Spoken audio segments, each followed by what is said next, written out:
I put a similar question to U.S. Special Climate Change Envoy Todd Stern and his deputy envoy, Jonathan Pershing.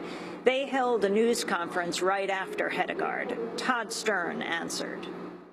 A question about the WikiLeaks documents, the U.S. State Department cables, for example, the one in February of this year, the meeting between you, Jonathan Pershing, and the European Commissioner on climate change, Hedegaard, talking about especially the alliance of small island states, that they could be the best allies on the Copenhagen Accord given their need for financing, and then Maldives getting millions of dollars. There's a great deal of discussion here inside and outside the summit about the kind of coercion that goes on, either to get nations to sign on to the accord or to punish those who won't, like Bolivia and Ecuador. The question has been going back and forth, is it bribery or democracy? What can we expect from this, and what is your comments on the WikiLeaks release?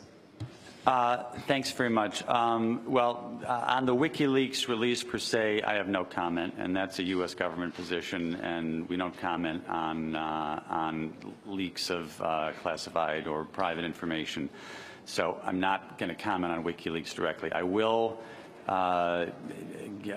tell one little anecdote in connection with your broader question, let's say, which is to be reminded of one of the most forceful, eloquent, and powerful interventions that was made in that long middle of the night, final night in Copenhagen last year, where the forceful and eloquent minister from Norway, Erik Solheim,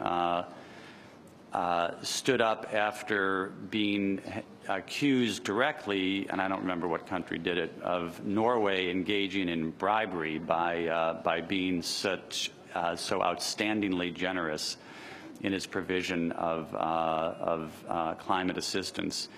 And he just stood up and blasted the person who suggested that by saying, you know, you can't, on the one hand, ask for and make a strong case, legitimately strong case, for the need for climate assistance, and then on the other hand, turn around and accuse us of bribery.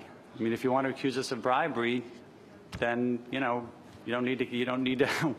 We can eliminate any cause for accusation of bribery by eliminating any money. And Erik was powerful in that statement. I agreed with it 110% then, and I do now. What about the countries that were punished then, Bolivia and Ecuador? Let's go to the next question. I think we'll go to the next question, and we'll turn to this side of the room.